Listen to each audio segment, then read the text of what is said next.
Hey,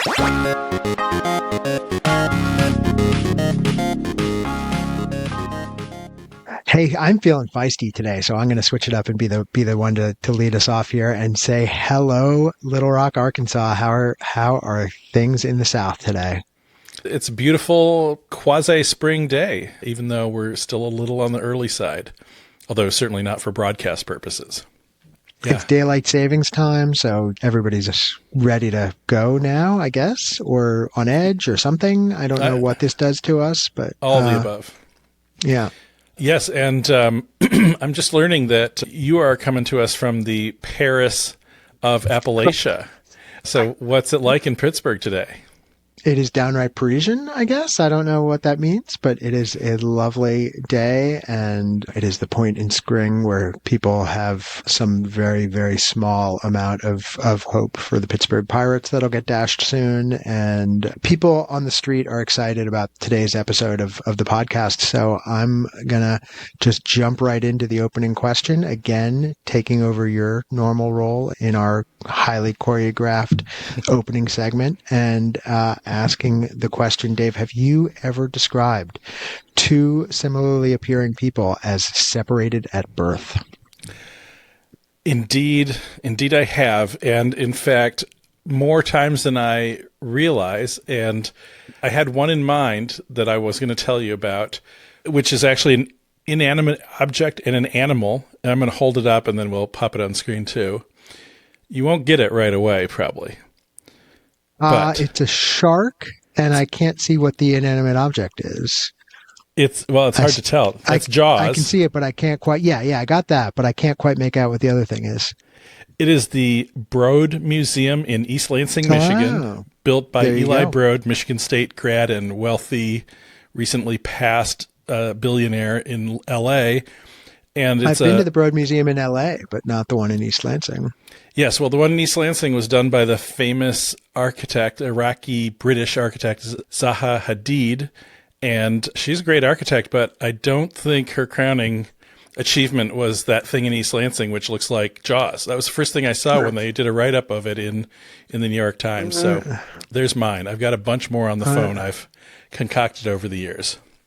How about great. you? That's great. Yeah, well, my separated at birth is one that I am going to readily admit is plagiarized, was former New York Mets outfielder Darryl Strawberry and former Flintstones star performer Dino the Dinosaur, who I think we have the picture to put up on screen here and people will get it. But it is an idea that I stole right from the pages of Spy magazine, as the whole separated at birth concept really was a feature stolen by the world from the people of Spy, which we're going to be talking about today. So Dave, start off with the hearty introduction of the episode. Okay, so we're going to be talking about a couple of things that when we were talking about this whole show and looking back. What podcast are you welcoming people to, Dave? Oh, sorry. I got ahead of our script, didn't I? Yes. This is where I'm supposed to say, welcome to Stupid Gen X Tricks, the show for people who used to be cool. And this is episode 6, Game Changers. And now I'm throwing it to you. All right, but I think we may not be switching up the intro roles any longer, because it seems like it just throws everything too far off script. We've 5 episodes, we got locked into a pattern, and we may now have to stay with it forever. But yeah, today we're going to be talking about Game Changers. We're going to be talking about things that changed our perceptions of the world or of a particular type of thing. You know, we'll be talking about Spy, which kind of changed magazines, and we've got an awesome guest to talk about these things with, humor writer Daniel Radosh, who, am I pronouncing that right, or is it Radosh? Mm-hmm. Yeah, Radosh, who has been a part of a couple of things. He's most notably been known as the senior writer of The Daily Show, long-running TV program, and prior to that wrote for Spy. We'll talk about that more. But Dave, do you remember a moment when something really just hit you and said, this is different, this changes the way I think about this thing, this changes the game, as it were? Yeah, I mean, really, the best example of that for me is Spy magazine. It was just an extraordinary publication, its humor and its style. But since we're going to be talking a lot more about that, the other one I was going to mention, which might also seem a little counterintuitive, is Bill Clinton, his candidacy. And of course, you which and I always feel compelled to support, did not initially support. I did. I worked against him before I worked for him. But the part of it that I feel I can claim for real is that and it came after I was on the campaign. So it wasn't like I saw Bill Clinton and the world changed. I saw Bill Clinton. He delivered a really long speech in 1988. That was my introduction to him. That was too long and considered a flop. So the idea that he was this generational candidate that was going to change the world was not on my mind, particularly when I was working for another candidate against him. But here's where it changed, is that about 3 weeks left in the election, where we were both in Little Rock together, and I had this realization, which was, we can win. We're gonna win. And I had just as a function of the years I was born and raised, I was not even aware that Jimmy Carter... We didn't do a lot of winning. Yeah. We didn't win. Democrats would win other offices, but Democrats did not win the White House. And so that was it. That was the game changer. It's like, oh my gosh, we've done it. We're going to do it. We're going to change things. And that rocked my world. How about you? I have one that now seems trivial in comparison, so thank you, Dave, for that. But I have this vivid memory of the afternoon of my senior prom. I was in my house upstairs getting dressed, whatever I was doing, shaving, putting on the cool white tie and tails that I wore because I was that kid. My brother had just come home. I think he might have just come home that day from his freshman year at college and was like setting up his stereo and whatever, and was like, "This, you got to listen. You're going to really like this record." And he puts on this record. It is a band called the Violent Femmes, who perhaps you've heard of.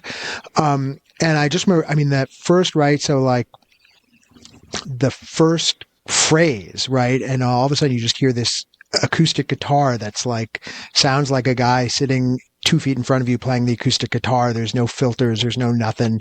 And there's a snare drum, and then there's a guy with a really raspy voice, and they're playing angry acoustic music, and it sounds live, and it just blew me away and really changed my framework of what I wanted out of music almost, and changed my framework of what I liked in a pretty profound way. I remember actually like that night at prom telling my friends, like, you gotta listen to this. This is amazing. You don't get a ton of those experiences in life, I feel like, and that was definitely one of them.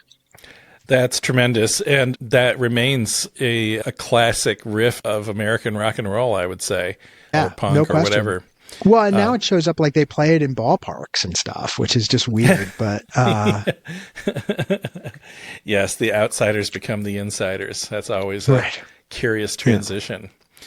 So that's a good one, David. You're very modest about your offerings, and then they're always outstanding. So yay for that.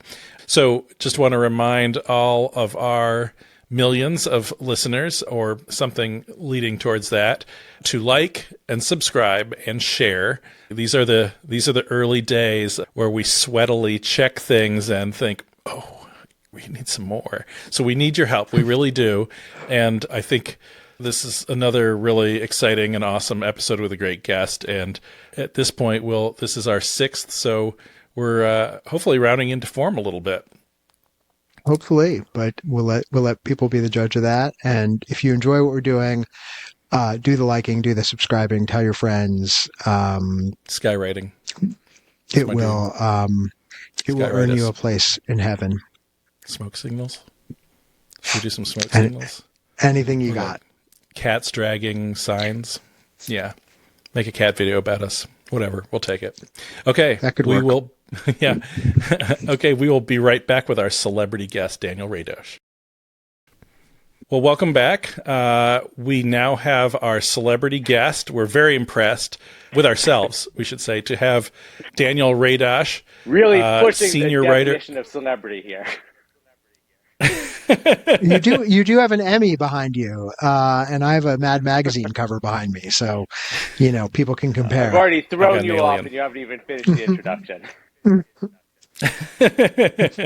Yes, indeed. So Daniel is a senior writer and producer of The Daily Show, a something that is about as iconic as things come in our culture, and you've been there for 15 years.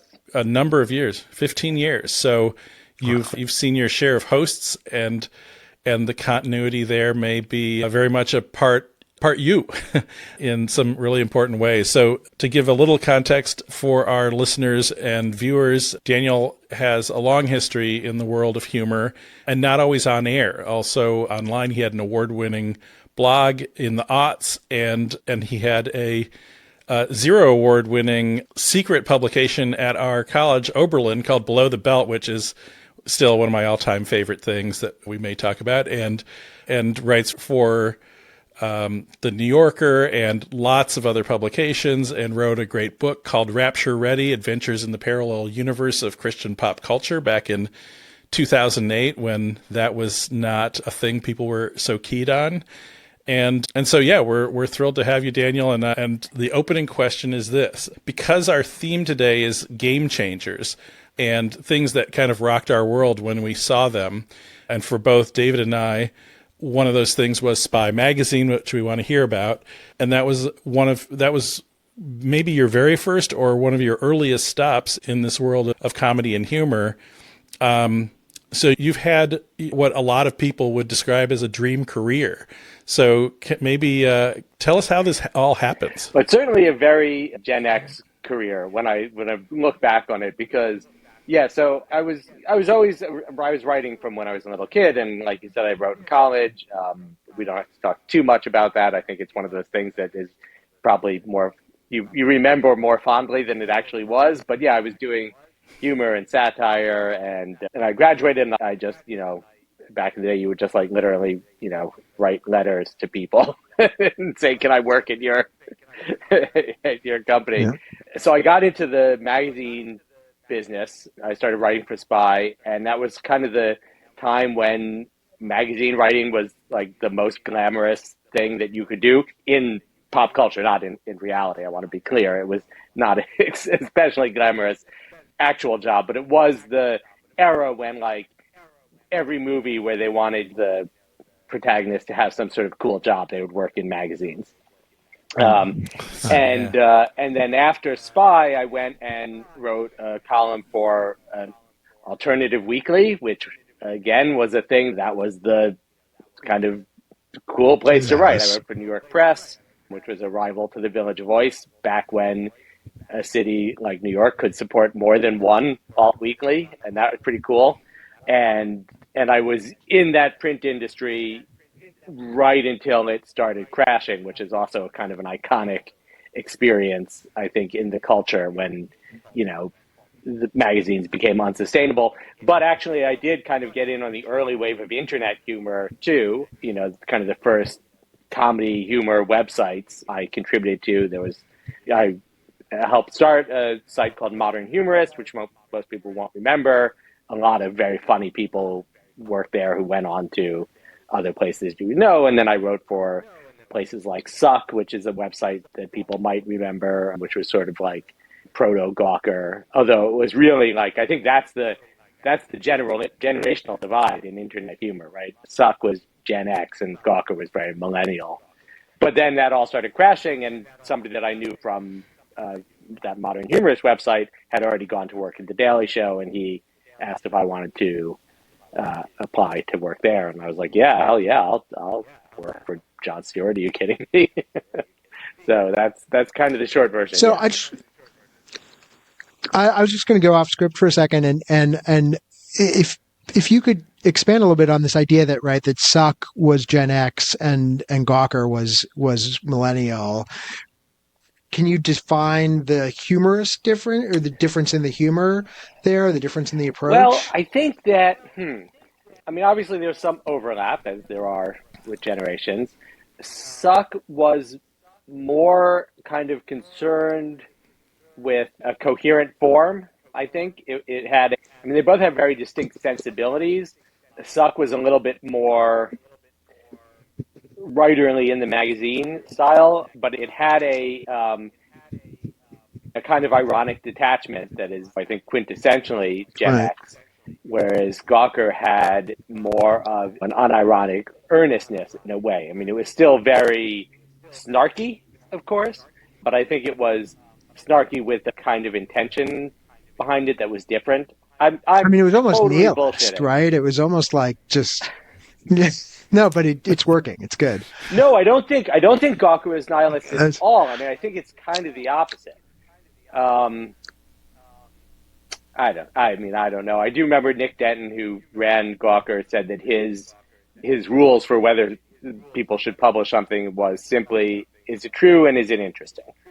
Which I still actually right. think is a really good rule for journalism. I never worked at Gawker, so I don't want to say for them, but I think Suck was more concerned, I think, with a kind of presentation, a kind of performance, whereas Gawker is more kind of had a more of an immediacy that I think maybe at least in internet terms is where the generational divide is.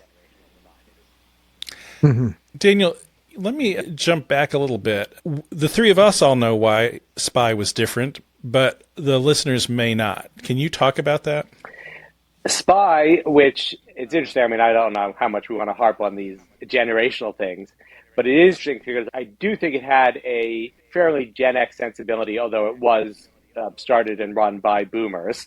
But Right. so Spy was a monthly magazine that covered politics and popular culture from the point of view of this is all a kind of show and this is all kind of entertainment, and we are going to cover it as such. We are not going to take people's professed reasons for why they are doing something and at their word, and instead going to kind of look at how are these people putting on a show and is it successful in kind of entertainment terms.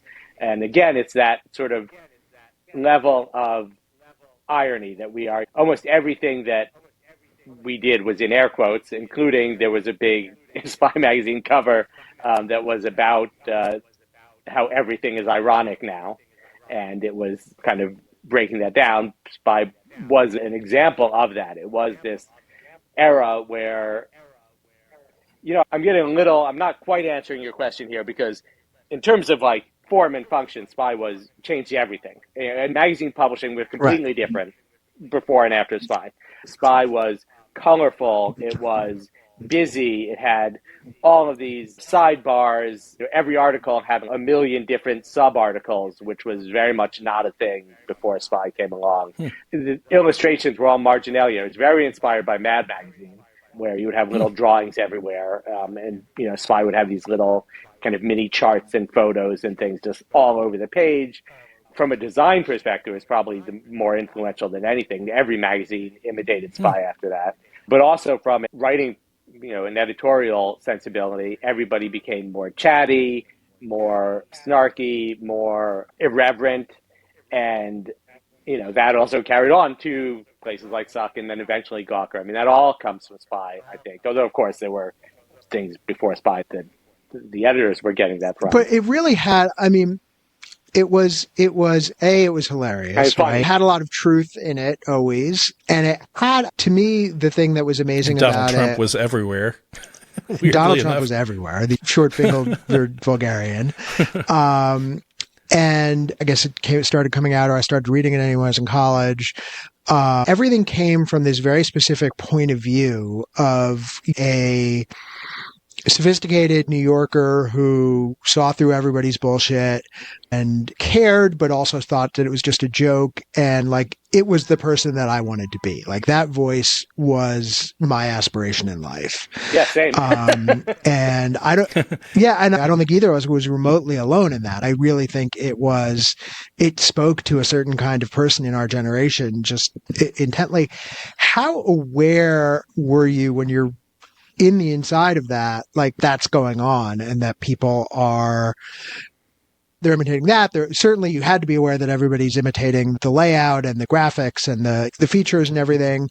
How conscious are people of it, and how much does it affect the work And same to for know Daily that Show, people for that are matter. imitating? Yeah, I mean, it certainly was more true later of the Daily Show, only because Spy was very influential, but it was not actually very popular.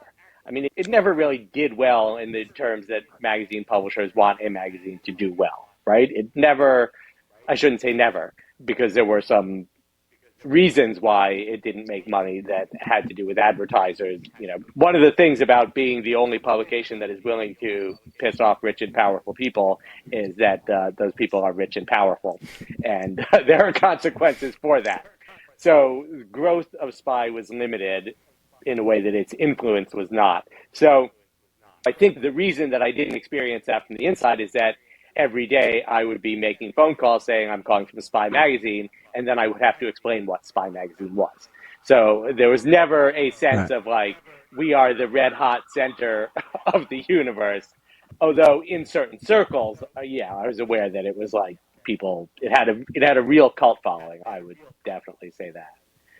And I think one of the things I think in terms of sensibilities, because you mentioned about it being funny, but also taking things seriously, I think one of the things that it captured that the Daily Show also captured, especially in the early days, was, you know, those of us who grew up on David Letterman, which is kind of an antecedent of both of these things, that ironic detachment, that idea of we don't really care about anything was like the cool pose. But of course, we all did care about stuff. And so what Spy and the Daily Show both managed to do, the needle they managed to thread was how to care deeply about something while seeming not to. I don't know if that's a good thing or a bad thing, but I definitely think that that's kind of what the attitude was, that it was like, this is all really important to us, but we're not going to take it too seriously. It was kind of the general through line of that and kind of the other work that I did as well. That's great, Daniel. So talk a little bit about like inspirations. You mentioned Letterman, but when you were coming up and getting into the humor and comedy world, although like when we knew each other earlier, when we were younger, you weren't an aspiring comedy guy. You were funny, but yeah, just talk about inspirations. I mean, I wasn't a comedy person, and I still barely think of myself as a comedy person, even though I've been writing for a comedy show for 15 years. But certainly starting out, I thought of myself as a writer and a journalist, which I was. But I always wanted to do it in a funny way. And that's also kind of what made Spy unique, was that it was not a humor magazine in the sense of even something like Private Eye, which is one of its British magazines, been around forever, which is one of its most immediate influences, had more kind of fictionalized stuff. Whereas Spy, the mandate was always, this is journalism, but in a funny way. I was, like probably all of us, I was always enmeshed in that sort of weird, ironic, I mean, you know, Pee Wee Herman, David Letterman, Calvin and Hobbes, like all this stuff that, you know, I mean, even The Simpsons in the early days, right? It was like, what is this? It all felt like a very weird and new way of engaging in the world. All these things that were kind of a little bit off and a little bit twisted. The Far Side. Yeah, the Far Side, exactly. Yeah. I mean, those were like huge influences on my sensibility, but I never thought of myself as like, I'm going to like do funny things like that. I just thought I'm going to do writing and journalism and reporting. So all that stuff had just seeped so deeply into my being that I kind of couldn't not write all that stuff into what I was doing. So talk about, just favorite things of yours, either from the Spy years or from the late Daily Show years, just things that you feel really proud of that were fun to do. I mean, the truth is, especially with the Daily Show stuff, when I'm writing when I'm working every day on the shows, like I cannot remember from one day to the next what I worked on. None of us can. People will say to me, "Oh, I love that thing you did this week," and I will be like, "Yeah, I'll take your word for it that we did that." I guess there are a few kind of specific things that I contributed to in the kind of early days that still stick with me, just because, on a personal level, like when you're starting out working for someone like Jon Stewart and you were able to make him break on camera with the joke that you wrote, like That's pretty good. Yeah. So I definitely remember one of those was it was a thing about how people were paying, and this is the kind of thing that like still kind of relevant, all the more so, but people were hiring Chelsea Clinton to do speaking engagements. And, they were all, it was a joke about like, we know that like you don't really want Chelsea Clinton to come and speak about, and it was about treating diarrhea in third world countries. So it was a combination of like this perfectly serious political point that we were trying to make about people are funneling money into the Clinton family in hope of gaining influence with the pretense of that they want to hear Chelsea Clinton talk about diarrhea, which is actually a really good political point, but just filled with diarrhea jokes that were, my thing was about the Q&A after was really what people were paying for because it was Miss Clinton. Some people think it's funny, but isn't it really green and runny? Diarrhea? And it was just this whole riff on diarrhea. And he just kept going and going and getting more and more laughs until he had completely broken down. And then at the end, he turns and says, but seriously, diarrhea kills over 1 million children every year. And then there's a thing on the bottom about how to donate money to people. That's great. That is one of my favorite early contributions to the Daily Show. Yeah. Okay, so here we are congratulating you on all these amazing things, which are amazing. But there is a kind of philosophical question about how we're in a culture where no one believes in anything anymore. There's nothing left to believe in. And that's not comedy's fault, but comedy certainly has been taking the piss out of lots of things over the years. Do you think that there's any kind of disservice to the culture by cutting down on people's ability to believe in anything? I mean, sure, in hindsight, it looks that way. No, but I don't actually know. I mean, here's the thing. You get all sorts of criticisms about comedy. First of all, when you are in the day-to-day mix of doing it, you don't think about that stuff as much as people outside of it do. We're just trying to make people laugh, and we really are. But obviously, I've seen people say, oh, the Daily Show is the reason that Donald Trump won, or before that Republicans won, that people learn that they don't have to care about anything, so they don't have to choose one side over the other. At the same time, you hear people saying that, the Daily Show is the reason that, Barack Obama got elected, that, Jon Stewart should run for president because he's the only one who can, defeat Donald Trump, or he's the only one keeping Trump honest. Like, I don't think any of that is really true. I think that's a lot of very kind of think PC. Everyone just kind of wants to figure out what the solution is or what the explanation is. I don't know that there is a single explanation. I mean, I think that, the way that I look at it when I have time to think about it at all is, given the situation that we're in, what can I do that will be at all interesting or helpful or enjoyable for other people?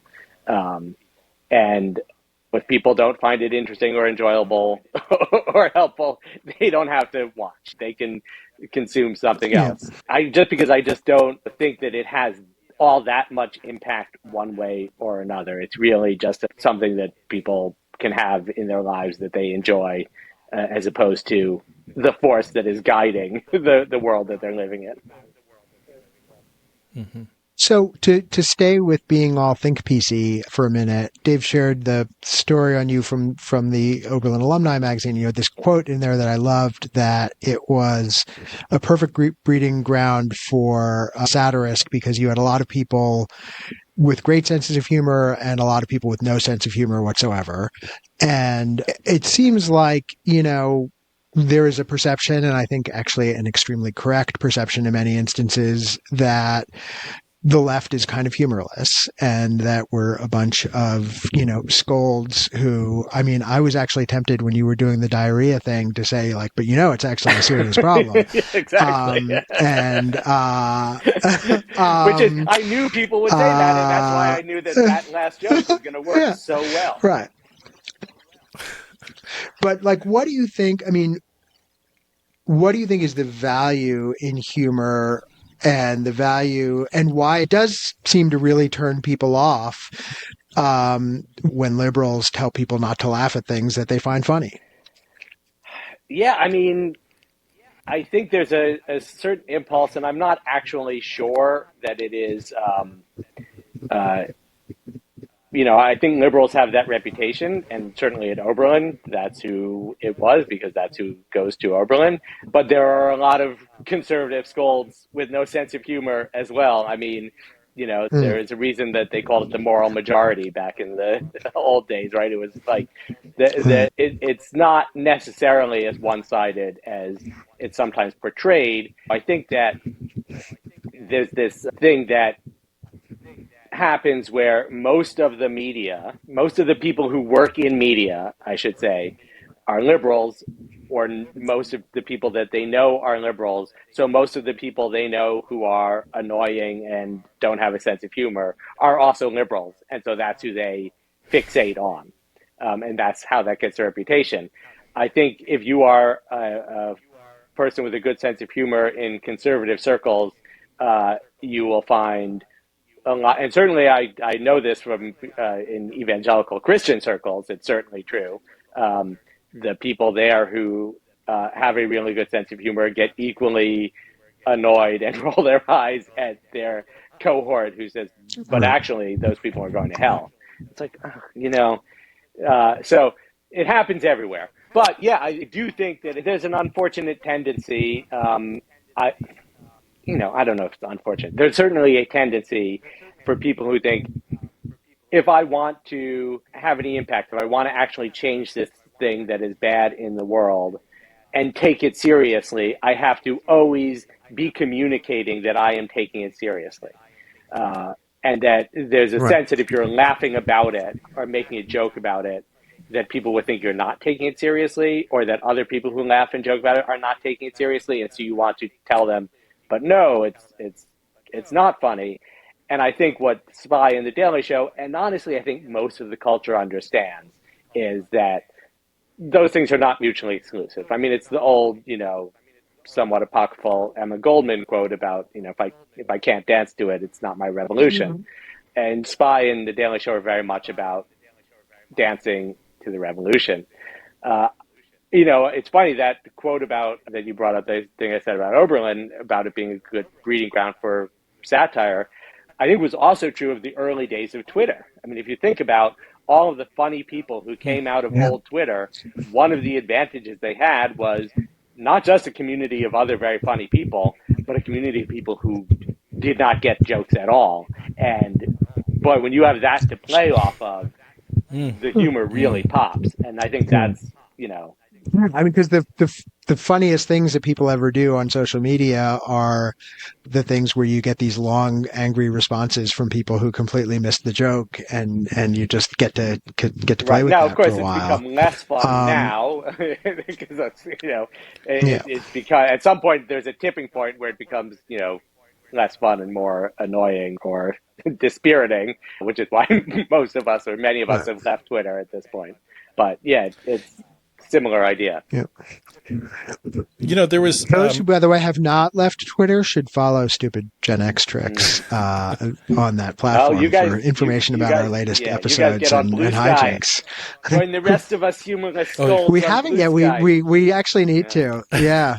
Yeah. We do. Yes, we do have to set the Blue Sky account up. Daniel, you made me think of an interview I read years ago with Carl Hyacin, the novelist and journalist.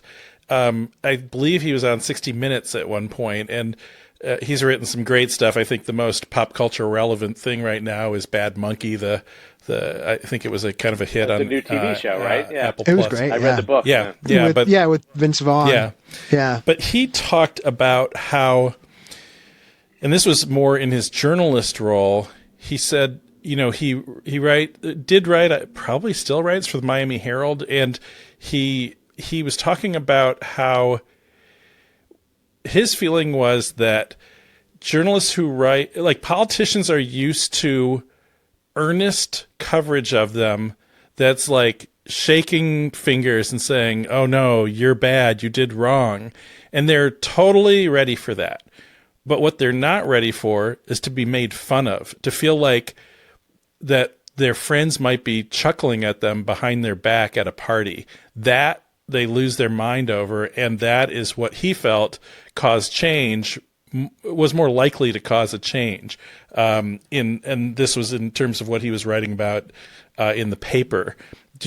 What do you think about that? I mean,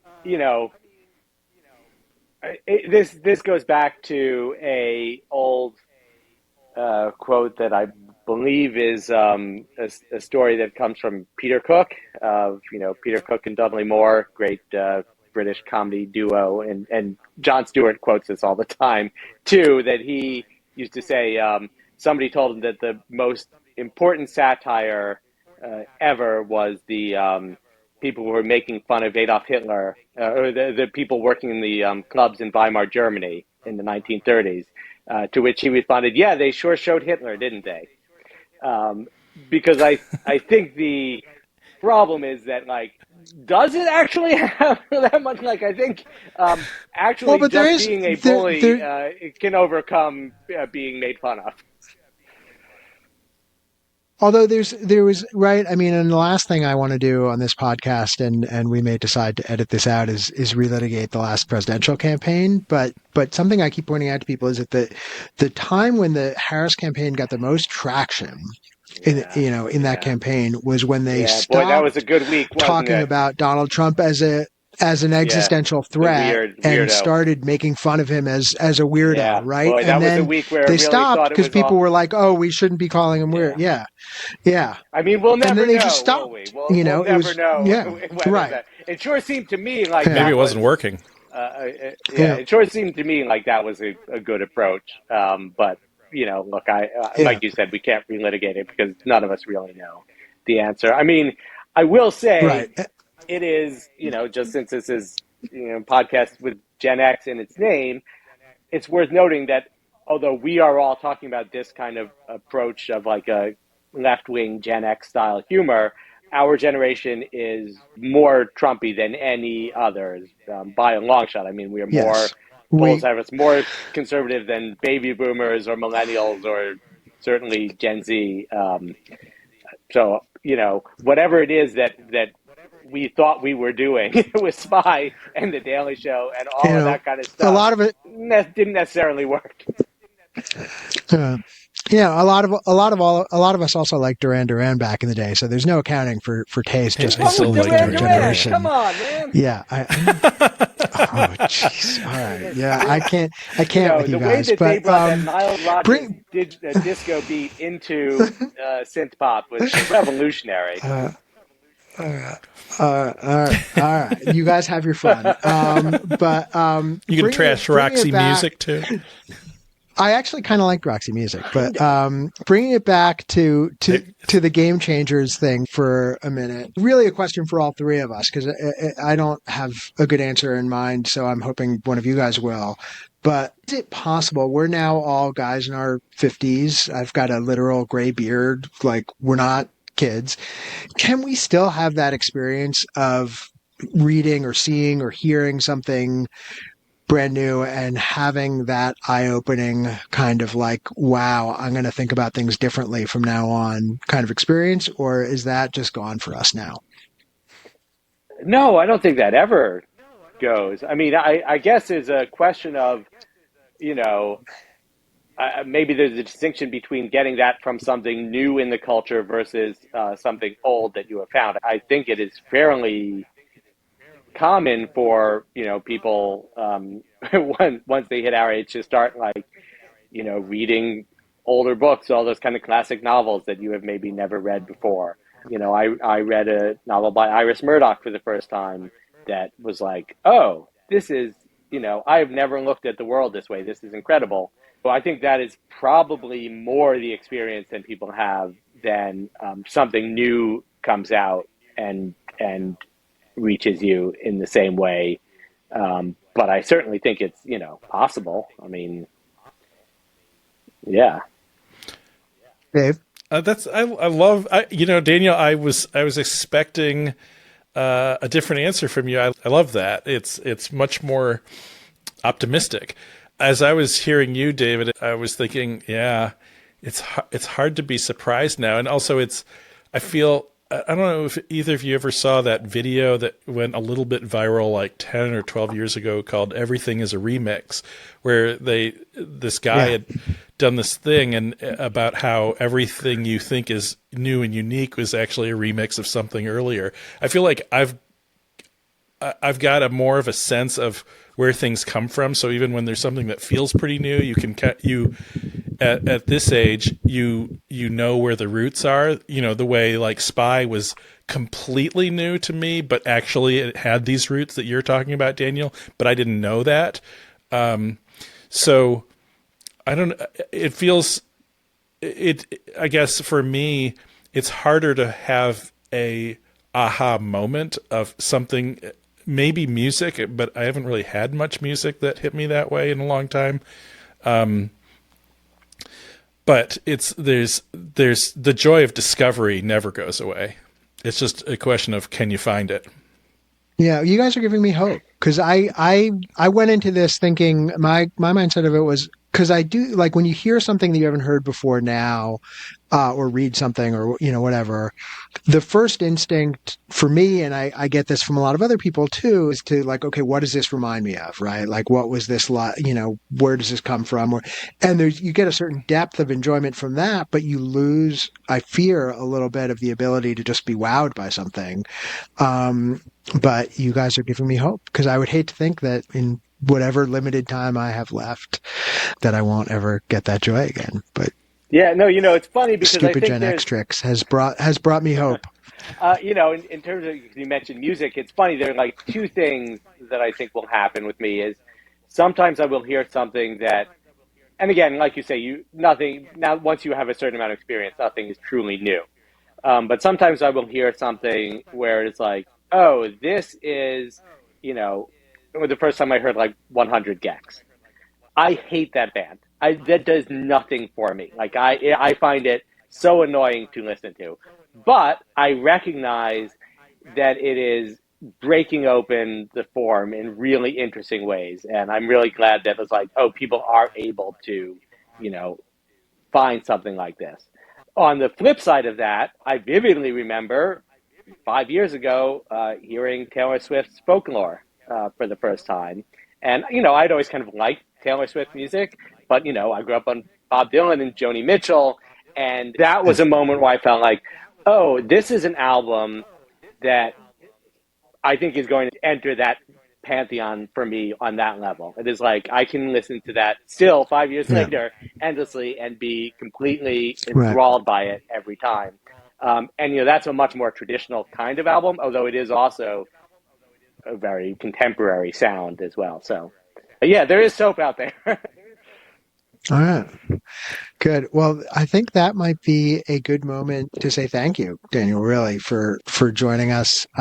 Really has been a great conversation. We're really excited to have you on and be able to share this with our listeners. Do you have any parting thoughts for Daniel? Oh yeah, well, I just wanted to thank him for sharing out this podcast on the Daily Show's social platforms. Yeah. Daniel promised that in advance. Yes, definitely. I'll put it on my Blue Sky account, and you'll get 10 new. Well, I shouldn't. You'll get 10 new people finding out about it. Maybe one of them will listen. So.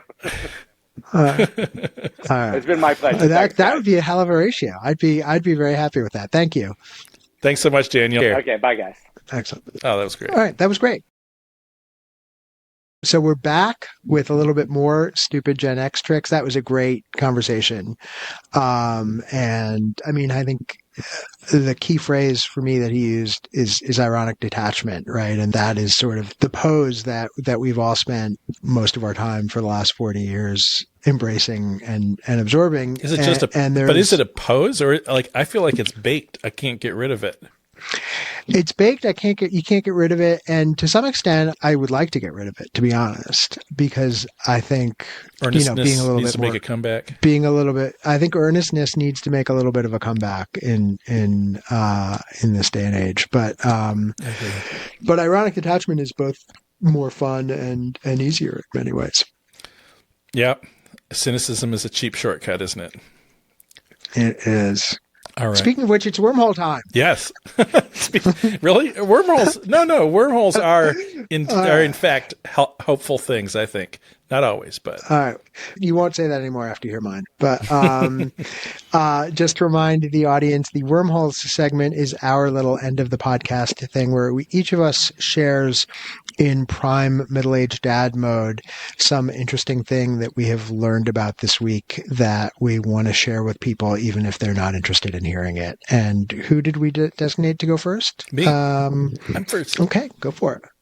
Go. Okay, so the Wayback Machine is my wormhole of the week, and that's a knowing shake of the head. I think you know what it is. It wasn't a shake. It was an approving shake of the head. Outstanding. And not the Wayback Machine from whatever the Rocky and Bullwinkle. I mean the internet one. So yes, I was approving of the Rocky and Bullwinkle one, although the internet one is good too. Yes.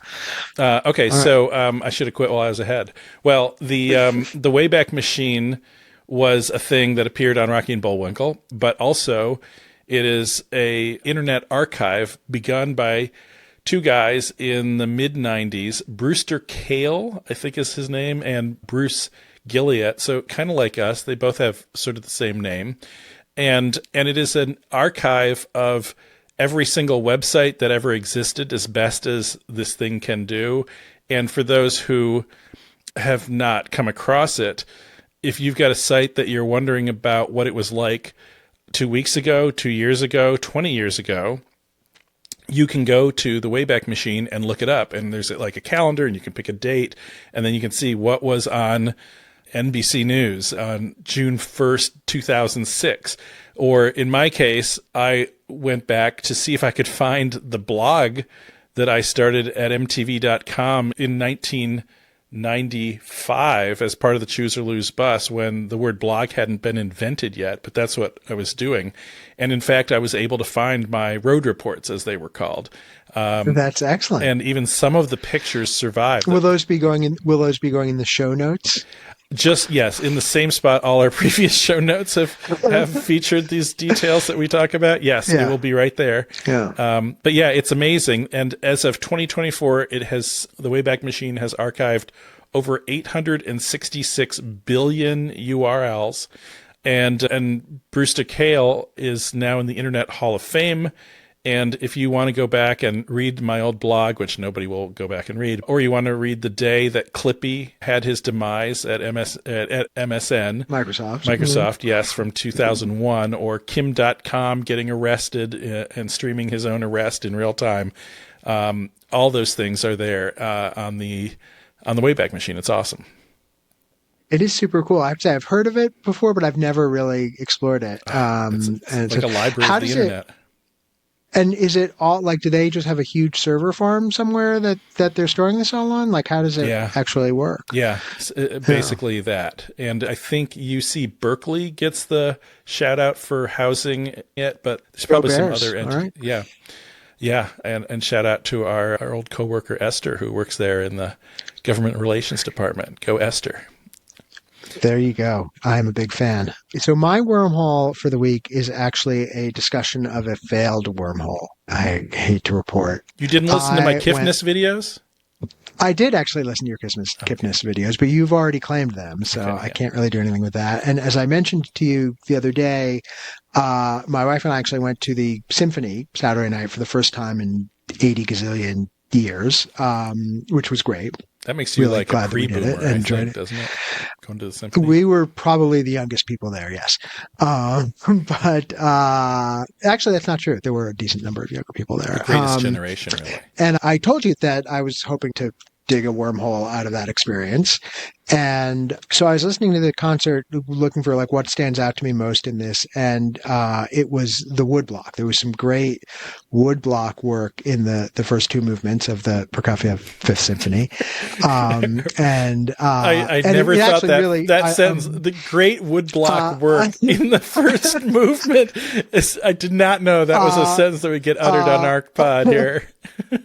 But no, seriously, it stood out. It was notable. And so I decided to seek out more on great woodblock music and players of all time. And the internet pretty much failed me on this. There's nothing. If you search the phrase greatest woodblock player ever, you get nothing. If you search great woodblock parts, you get nothing. It is a complete failure by the entire internet community. And what about like great didgeridoo players? Can you find that? At some point in the run of this podcast, which will hopefully be many, many years, we are going to have to take this on and fix this error. So that's what I've got. Stupid woodblock tricks. Is that that'll be our follow-up pod? Yeah. There you go. Yeah. Oh, I'm sorry. I'm sorry for your failure, but it gave me so many laughs. Well, I'm here for you primarily. I feel like a listener too might have even broken a little grin there. That's less important to me. Oh, okay.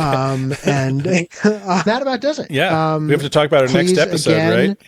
But yeah, we have to talk about our next episode. But first, we have to once again earnestly plea for people to like us and follow us and subscribe us and do all of the things that you do with podcasts that you like, sure. So that other people can find them and enjoy them as well and learn about the lack of woodblock information. There's a lot of woodcut information that comes up, by the way, when you start searching for woodblock, but that's a whole other thing.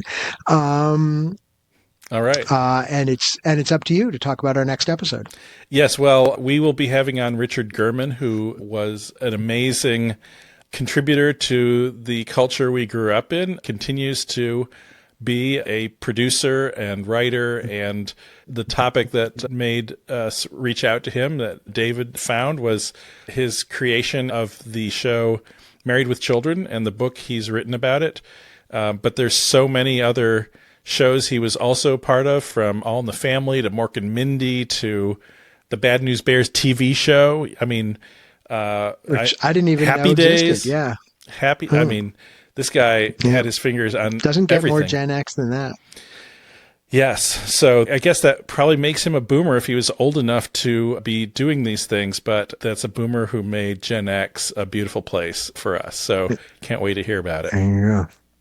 All right. Well, who is Stupid Gen X Tricks produced by, Dave? Us, the Daves, as we are affectionately known by ourselves, and graphics by TJ McCoy and music from Amana Bassi, and of course produced by you, our listeners, and millions of fans. We appreciate the heck out of you taking the time to listen to our brand of ironic detachment. Middle-aged ranting, I think is the phrase you're looking for. Thank you very much. Yep. Good night and good luck.